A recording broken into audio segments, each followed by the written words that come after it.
नमस्कार, बड़ी बहस मध्य प्रदेश में आपका स्वागत है। मैं हूं आपके साथ विवेक पांडे। मध्य प्रदेश की मोहन यादव सरकार ने विधानसभा में लेखानुदान पेश कर दिया। वित्त मंत्री जगदीश देवड़ा ने पटल पर वर्ष 2025 के लिए इस लेखानुदान को प्रस्तुत किया। मोहन सरकार लोकसभा चुनाव के बाद जुलाई में पूर्ण बजट भी प्रस्तुत करेगी। लेखानुदान के माध्यम से विभागों को अप्रैल से जुलाई 2024 तक विभिन्न योजनाओं में राशि व्यय करने के लिए आवंटित की गई है।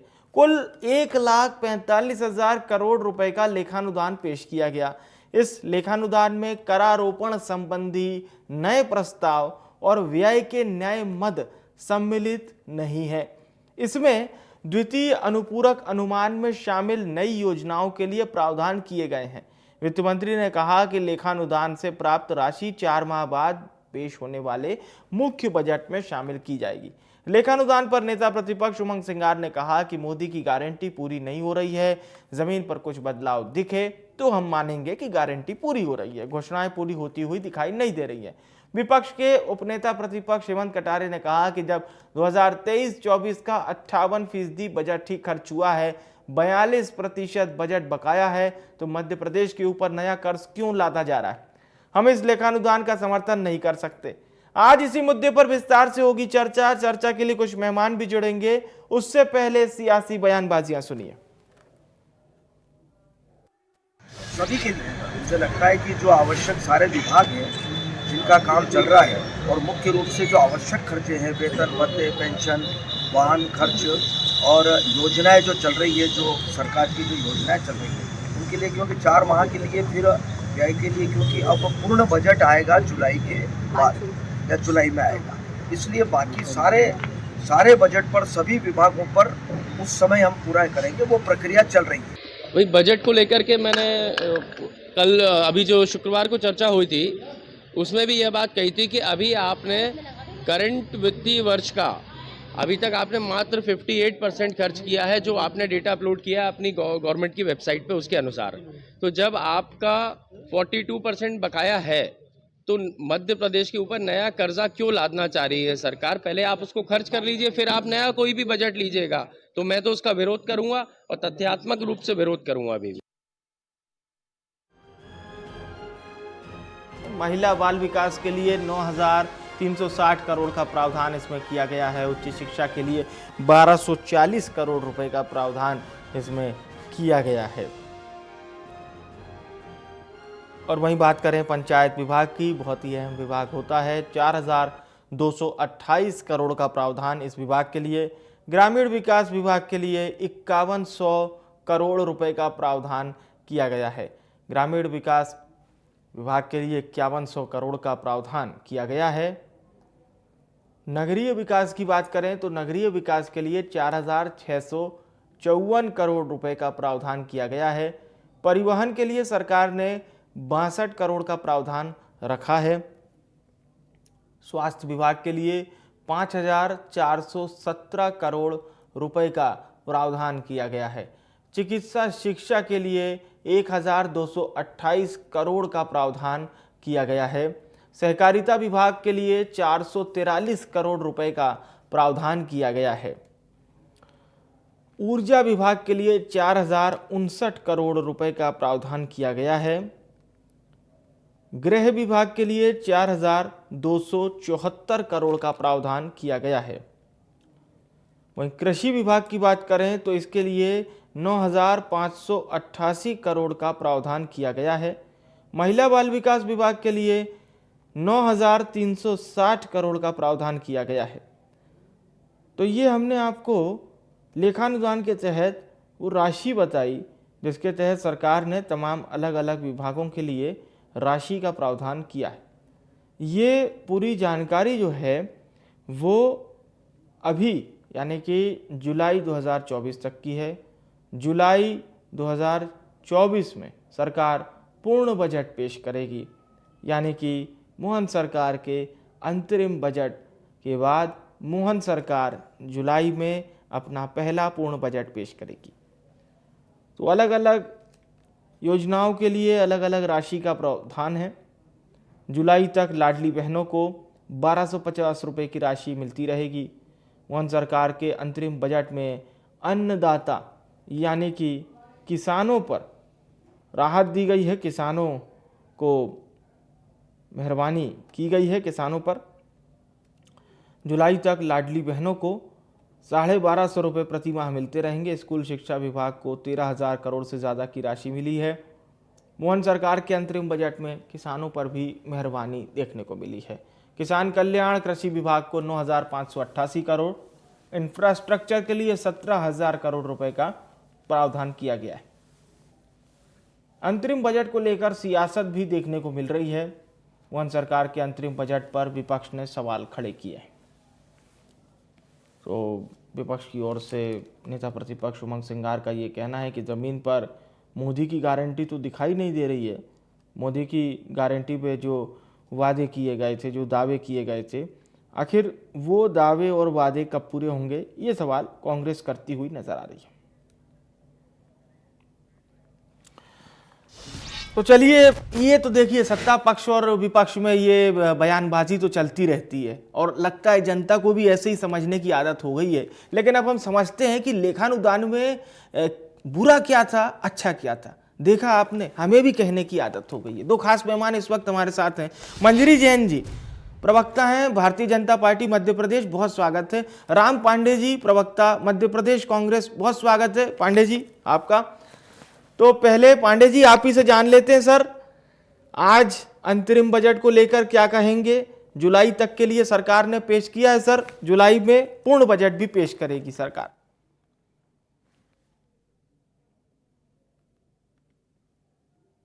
जी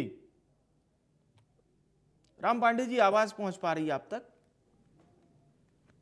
चलिए मैं मंजरी जी का रुख करता हूं, राम पांडे जी तक शायद हमारी आवाज नहीं पहुंच पा रही है। मंजरी जी, कैसा रहा अंतरिम बजट और प्रदेश की जनता को क्या कुछ राहत देने की कोशिश आप लोगों के द्वारा की गई? देखिए, स्वास्थ्य, शिक्षा और विकास के लिए ये बजट था, सर्वांगीण विकास के लिए ये बजट था। और इसमें न केवल स्वास्थ्य शिक्षा बल्कि आदिवासी समुदाय के लिए भी विशेष बजट का प्रावधान किया गया, जिसमें उनकी शिक्षा, स्वास्थ्य के लिए। तो ये जो बजट है, भारत को समृद्ध, सशक्त और आत्मनिर्भर बनाने का बजट है, जो मोदी जी का संकल्प है विकसित भारत बनाने के लिए और आर्थिक चक्र को मजबूती करने के लिए ये बजट को पेश किया गया है। मैं समझती हूँ आने वाले समय में जो हमारा संकल्प है मोदी जी का कि भारत को परम वैभव पर ले जाना है और आर्थिक समृद्धि में हमें सशक्त आर्थिक शक्ति के रूप में खड़ा करना है शीर्ष पर, तो निश्चित तौर पर ये बजट उसमें मील का पत्थर साबित होगा। जी चलिए, मील का पत्थर साबित होगा। राम पांडे जी क्या कहेंगे आज के बजट को लेकर, पहली प्रतिक्रिया? देखिए, अब भारतीय जनता पार्टी कुछ भी कह सकती है। उनसे तो कुछ भी पूछा जाए, ये बोला जाए कि आपका बजट खराब है, लेखा अनुदान क्यों, तो उनके पास तो अब एक ही जवाब, जी चुनाव जीत रही है। हम बजट दें या नहीं दें, लेखा अनुदान दें या नहीं दें, हम कुछ भी करें, महंगाई बढ़ाएं नहीं बढ़ाएं, बेरोजगारी बढ़ाएं, जो भी है, अभी भारतीय जनता पार्टी का एक ही जवाब होता है कि हम चुनाव जीत रहे हैं। लेकिन सच्चाई यही है कि आज मध्य प्रदेश की जनता के पास, प्रत्येक के पास कम से कम 50,000 करोड़ का कर्जा है। मोहन यादव जी जब मुख्यमंत्री बने थे तब घोषणा की गई थी कि 25,000 करोड़ का कर्जा अभी हमें और लेना पड़ेगा। इस बजट में प्रावधान किए गए, लेकिन जब से मोहन यादव जी मुख्यमंत्री बने हैं तब से हजारों करोड़ों की घोषणाएं कर चुके हैं। डेली विज्ञापन आते हैं, 10,000 करोड़ का ये काम होगा, 5,000 करोड़ का ये काम होगा। तो जो 2 महीने से ये जो विज्ञापन दे रहे हैं वही कम से कम 20-25 हजार करोड़ का हो जाता है, और वो इस बजट में कहीं नहीं दिखाया गया है। 15-20 दिन पहले के 90,000 लोगों को हम रोजगार देंगे। अब 90,000 लोगों को कैसे रोजगार देंगे? उसके बाद अभी तक उनके लिए ना कोई वैकेंसी निकली है, ना उनके कोई फॉर्म निकले हैं, या क्या होगा? जैसे वो घोषणा पहले शिवराज जी करते थे, उसी तरह से इनकी घोषणाएं भी लगातार उस प्रकार से चल रही हैं। आए दिन विज्ञापन आते हैं, शिलान्यास होंगे, धरातल पर काम नहीं होता है। अभी आपने कई बताया कि महिला बाल विकास में ही होगा, और महिला बाल विकास में तो पूरा का पूरा पैसा खा जाते हैं। जो पोषण आहार जो बच्चों को मिलना चाहिए वो पैसा पूरा खा जाते हैं, और ये कई बार सबके सामने आ चुका है। इस तरह से हम देखा जाए तो अब जनता का पैसा है, 30% जनता इनकम टैक्स दे रही है, 28% जनता जीएसटी दे रही है। उस टैक्स के कारण महंगाई भी बढ़ रही है, लेकिन जनता को टैक्स तो देना ही पड़ता है। अब वो टैक्स का पैसा जब सरकार के पास पहुंच गया है, तो कोई भी सरकार हो, उस पैसे का सदुपयोग होना चाहिए। सरकार का पैसा नहीं होता है, जनता का पैसा है, जनता के ऊपर खर्च करना होता है। लेकिन भारतीय जनता पार्टी ऐसा करती है जैसे पैसा ये उन्हीं का है, उनकी जेब का है। अब इतना कर्जा बढ़ रहा है, ईडी सीबीआई इनकम टैक्स के छापे सब जगह पड़ रहे हैं। मैं कहता हूँ ईडी के छापे यदि भारतीय जनता पार्टी के नेताओं के यहाँ पड़ जाए, तो जितना मध्य प्रदेश का कर्जा है वो सारा का सारा पूरा चुकता हो जाएगा। 50-50 हजार लोगों पर, एक आदमी पर कर्जा हो चुका है। अब वही है कि अभी भारतीय जनता पार्टी के प्रवक्ता से आप पूछेंगे तो वो ये कहेंगे हम बजट का दुरुपयोग करें, नहीं करें, खर्चा अपनी जेब में डालें। जेब में डालने से मुझे याद आया, कई अधिकारी सीधा का सीधा पैसा डिपार्टमेंट से अपने अकाउंट में डाल रहे हैं। सोचिए, आए दिन खबर आती है 30 करोड़ एक अधिकारी ने अपने अकाउंट में डाल दिया, 20 करोड़ डाल दिया, जांच होगी, ये कर देंगे, वो कर देंगे। और ये सारे दुरुपयोग के कारण हम देख रहे हैं घटनाएं हो रही हैं। हरदा की जो घटनाएं हुई, कई लोग मर गए, जहरीली शराब से लोग मरते हैं, गैंग रेप की घटनाएं तो ऐसी हो गई है, एक निर्भया का इतना वो हो गया था, आज गैंग रेप बहुत बड़ी आसान बात हो गई है। हत्याएं ऐसे हो रही हैं, गैंग वार हो रहे हैं। तो ये दुष्परिणाम जनता के सामने आ रहे हैं और जनता इनको भोग रही है। और इन सब के परिणाम कहें, बेरोजगारी बढ़ रही है, अनएम्प्लॉयमेंट बढ़ रहा है, 45 साल की सबसे ज्यादा बेरोजगारी बढ़ रही चलिए है। पूछ लेते तो हैं, भारतीय जनता पार्टी का काम, जी हाँ, वो वही कहेंगे कि हम जीत रहे हैं चुनाव। बस पूछिए आप उनसे। पूछ लेते हैं राम पांडे जी। मंजरी जी क्या पूछिए आप। कहेंगी? राम पांडे जी ने सिलसिलेवार बहुत आरोप भी लगाए और ये भी कहा कि सिर्फ बोला जा रहा है, जमीन में कुछ नहीं पहुंच रहा, जमीन तक कुछ पहुंचता ही नहीं है। क्या है, राम पांडे जी उस कांग्रेस पार्टी से आते हैं जिसे सिर्फ आरोप प्रत्यारोप की राजनीति करना आती है। मैं समझती हूँ कि पूरे चुनाव के दौरान भी ये नकारात्मकता के भाव के साथ चुनाव लड़े और उसका जनता ने नतीजा भी दिया। अब आप ये बताइए, जितनी योजनाएं आज चल रही हैं, राम पांडे जी तो सिर्फ एसी रूम से कमरे में बैठकर डिबेट कर लेते हैं, जनता के बीच में कभी मुझे नहीं लगता कि उनका सरोकार भी है जनता के बीच में जाते होंगे। जनता के बीच में जाइए, आदिवासी समुदायों के बीच में जाइए, तो आपको पता चलेगा पहले के जीवन स्तर में उनके और आज के जीवन स्तर में कितना फर्क आया है, कितना बड़ा फर्क आया है। उनके शिक्षा के क्षेत्र में, उनकी आर्थिक उन्नति के क्षेत्र में, चाहे वो मैं समझती हूँ जो मोदी जी ने कहा है कि हमारे देश के 4 स्तंभ में उनको मजबूत करने के लिए जो जो योजनाएं आज भारतीय जनता पार्टी की सरकार ने चलाई, चाहे वो महिला सशक्तिकरण के मामले में हो, युवा शक्ति के मामले में हो, चाहे किसानों को उनकी आय वृद्धि के मामले में हो, उनको सम्मान निधि देने के मामले में हो, और चाहे गरीब कल्याण के मामले में हो, हमने आज गरीब के जीवन स्तर उठाने के लिए जितनी योजनाएं लेकर आए। आप कहते हैं कि मध्य प्रदेश के ऊपर कर्ज बढ़ गया। जब आपके सरकार थी तब 25,000 रुपए करोड़ का बजट था इस मध्य प्रदेश के अंदर। विकास की जो गति है वो रुक गई थी, कोई काम नहीं होता था, ना इंफ्रास्ट्रक्चर के ऊपर होता था, ना ही गरीब कल्याण के लिए कोई योजनाएं लेकर आ पाते थे। आज मध्य प्रदेश में जब से भारतीय जनता पार्टी की सरकार बनी, हमने हर वर्ग के लिए काम किया, समुचित विकास किया, सर्वांगीण विकास किया। आज देख लीजिए, उस समय टूटी फूटी 60,000 किलोमीटर सड़कें हुआ करती थी, गड्ढे में सड़क में गड्ढा, ये समझ में नहीं आता था। आज 5 लाख किलोमीटर से ऊपर की आज सड़कें बन गई, चौड़े हाईवेज बन गए, 4 लेन रोड बन गए, 6 लेन रोड बन गए, कितने पुल और पुलियों का निर्माण हो चुका है बड़े बड़े। आपको सोचना चाहिए कि आप किस जीवन में जीते थे और आज हम किस जीवन में आ गए हैं। वो 2003 के पहले की आप जरा याद कर लीजिए कि 24 घंटे बिजली नहीं आया करती थी, शेड्यूल जारी हुआ करते थे कि आज 24 घंटे बिजली नहीं आएगी, 2 दिन बिजली नहीं आएगी, 48 घंटे बिजली नहीं आएगी, इस तरीके के। आज आप बताइए, हमने बिजली उत्पादन बढ़ाया, हमने आज किसानों को कृषि सुगम करने के लिए पहले जो सिंचाई थी 7.5 लाख हेक्टेयर जमीन में, वो आज 50 लाख हेक्टेयर जमीन के तकरीबन पहुंच गई है।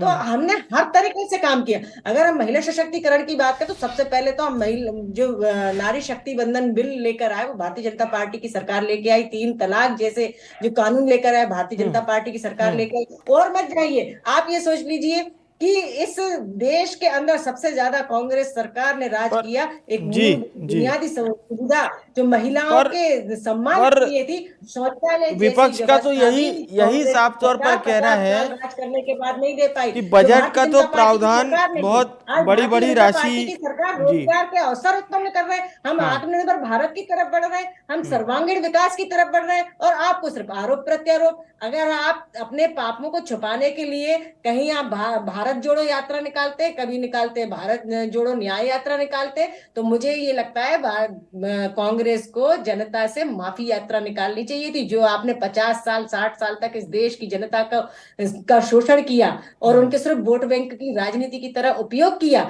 तो उनसे माफी यात्रा निकालनी चाहिए कांग्रेस को। जी चलिए पांडे साहब, सुन लिया आपने कौन सी यात्रा जी जी कांग्रेस जी के लिए प्रिफर की गई है? जी जी, देखो इनका झूठ बोलने का काम है। इन्होंने शुरुआत की थी कि ये लोग एसी रूम में बैठते हैं।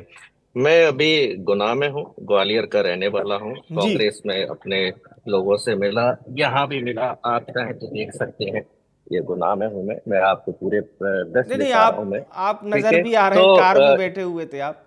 ठीक है, हाँ अभी भी ठीक है कार कार में में नजर हूँ। आ रहे हैं राम पार्ट पांडे पार्ट जी, जनता के बीच ठीक में है, नजर नहीं आ रहे हैं आप। ठीक है। अभी आप कहें भाई तो अब मैं देखिए, जनता को इतना भी दिखा विश्वास तो देता हमें हूँ, करना जनता से भी पड़ेगा। मैं बात अरे करा इतना दूंगा। प्रूफ नहीं ठीक है, करवाना, वो तो जनता ने प्रूफ कर दिया राम अब पांडे जी। इतनी नहीं अब सरलता नहीं, से आपकी प्रूफ आप लोग आपकी करोगे बात कैसे? लगता है आप दिल पे लोग लग झूठ गई आपकी बोलते हैं। बात। आप ठीक है, झूठ बोलते बोलिए हैं। पांडे जी। ठीक है, इतनी क्योंकि सफाई मुझे पेश करने की जरूरत नहीं है, जनता करना के थी। बीच में चलिए जाते ठीक तो है ठीक जनता है उत्तर ठीक है, देना मंजरी जी चाहती है सुनते हैं, आपको। जी मंजरी जी, जी सुनते हैं, बोलिए। मुझे डिबेट करना थी, इसलिए मैं अभी गाड़ी में आकर बैठ गया हूँ कि जिससे डिस्टर्बेंस ना हो डिबेट के अंदर। ठीक है, मेरे साथ और भी कई लोग हैं, वो जी जी आने जी वाले हैं, जी, बोलिए। उनसे भी आपका परिचय कराऊंगा। दूसरा, जी बोलिए। जो ये कहते हैं कि कुछ नहीं किया, ये मतलब बोला जाता है ना कि ऊपर थूकते हैं तो थूक हमारे चेहरे पर आकर गिरता है। इन्होंने क्या, कांग्रेस ने कुछ काम नहीं किया, तो फिर भारत रत्न नरसिम्हा राव को किस बात को मिल गया? नरसिम्हा राव जी तो हमेशा कांग्रेस में ही रहे ना, कांग्रेस के मंत्री थे। कांग्रेस के विदेश मंत्री, रक्षा मंत्री, गृह मंत्री, पता नहीं कितने थे, प्रधानमंत्री थे। तो उन्हीं के रहते हुए तो काम हुआ। उन्हीं के काम के आधार पर तो आपने नरसिम्हा राव को भारत रत्न दिया ना। तो आप एक तरफ कहते हैं नरसिम्हा राव ने कुछ नहीं किया, नरसिम्हा राव पर आप आरोप लगाते थे सांसद खरीदने के और पता नहीं क्या क्या। तो भारत रत्न देकर आपने ये साबित कर दिया ना कि नरसिम्हा राव सबसे योग्य प्रधानमंत्री थे, देश के विकास में काम कर रही है। दूसरा भारत रत्न आपने किसको दिया? प्रणब मुखर्जी जी को। कांग्रेस की मदद से वो राष्ट्रपति बने, कांग्रेस की तरफ से वो रक्षा मंत्री, विदेश मंत्री, गृह, मतलब जो महत्वपूर्ण मंत्रालय होते हैं वो उन्होंने संभाले। और दोनों नेता ऐसे हैं जिन्होंने 50-50 साल तक कांग्रेस में सेवा की और 50-50 साल तक वो मंत्री रहे। तो दूसरा आपने भारत रत्न किसको दिया? प्रणब मुखर्जी को। फिर आपने अपने चेहरे पर थूक लिया, मतलब आप स्वयं ही प्रमाण देते हैं कि कांग्रेस ने किया।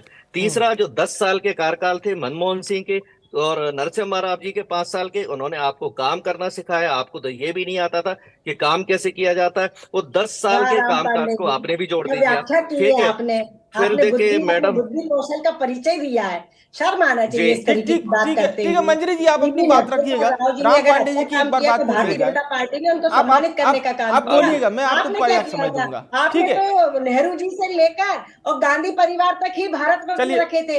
ये मोदी जी की सरकार है जो कर्पूरी ठाकुर जी को भी ढूंढ जी कर जी जी, लेकर आकर ठीक ठीक भारत है रत्न ठीक है, के लिए मंजरी जी जी आप अपनी बात जी रखिएगा। लेकर जी आई थी और उनको भारत जी, रत्न दे दी। आप इस पर बात अब नहीं इनका करते। मुंह बंद ऊपर कराइए सर, जो फिर ये चलिए, कहेंगे ठीक है महिला ठीक का है, अपमान तो करते आप हैं। है राम पांडे जी और मंजरी अब जी कांग्रेस बोलिएगा के प्लीज आपने प्लीज। कुछ किया होता तो आप इंटरप्ट नहीं करती। ठीक है, राम आप पांडे झूठ जी बोल आप रही हैं। बोलिए, देखिए, बोलिए। जी जी जी जी जी जी, कर्पूरी ठाकुर हो या चौधरी चरण सिंह हो या सरदार वल्लभ भाई पटेल हो या नरसिम्हा राव जी हो या प्रणब मुखर्जी हो, ये सब आरएसएस पर प्रतिबंध लगाने वाले लोग थे। ये आपने तो चाहते थे भीमराव कि आरएसएस, अम्बेडकर जी को नहीं अरे दिया मंजरी जी मैडम भारत सुन रत्न। शट आप, लेते हैं, इनका मुंह देखिए बंद चर्चा कराइए, का अंतिम बकवास कर पड़ाव रही चल है। रहा है, अच्छे से आपने चर्चा हो कैसे जाए। फर्जी लोगों को बुला रखा है, प्रवक्ता है नहीं भी नहीं, कि देखिए इनका चेक आप लोग कीजिए। एक दूसरे फर्जी लोगों को आप बुलाते हैं, टाइम पर खराब ऐसी करते हैं, टिप्पणी मत तमीज नहीं कीजिए, इनको प्लीज बात करने प्लीज। का।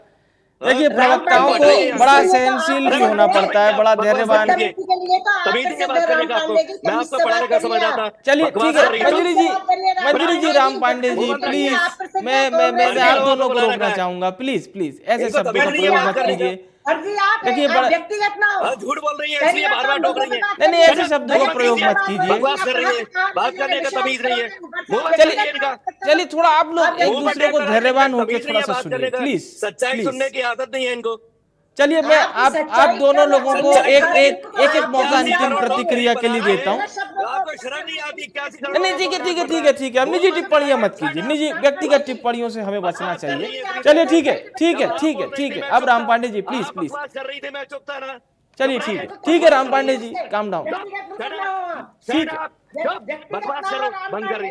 Shut up, चुप, आवाज नहीं आनी चाहिए मुंह पे।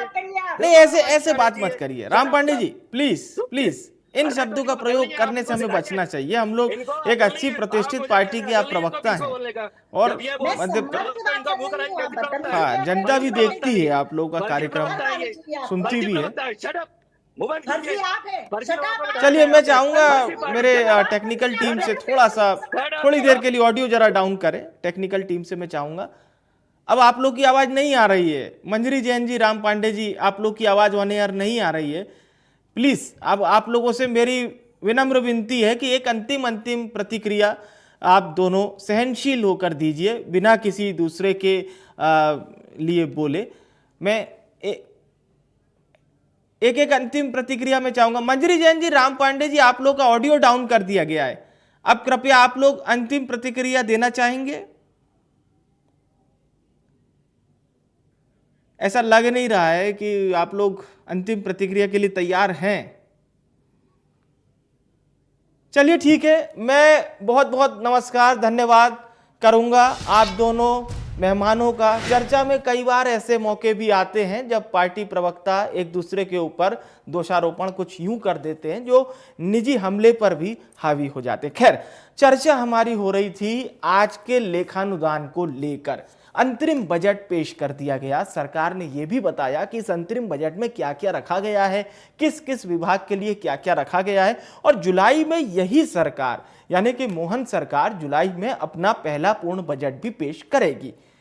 अब इसके बाद विपक्ष ने सिलसिलेवार सरकार पर एक से बढ़कर एक हमले कर दिए। ये कह दिया कि ये सरकार तो सिर्फ जुमले वाली सरकार है, सिर्फ कहना जानती है, सिर्फ बोलना जानती है और वादे करना जानती है, ये जमीन पर कुछ नहीं करती है और केवल भ्रष्टाचार करती है। जबकि दूसरी ओर सरकार का साफ तौर पर यह कहना है कि मोदी की गारंटी में जिन जिन बातों को कहा गया था वो बातें पूरी होंगी। अक्सर होता भी यही है कि बजट के बाद जो प्रतिक्रियाएं सामने आती है, ऐसा लगता है कि अब जनता भी उसके लिए रेडी हो चुकी है। जनता को भी पहले से पता होता है कि पक्ष से क्या आवाज आएगी, विपक्ष से क्या आवाज आएगी। इतने आदी हम लोग हो चुके हैं। फिलहाल के लिए बड़ी बहस में इतना ही।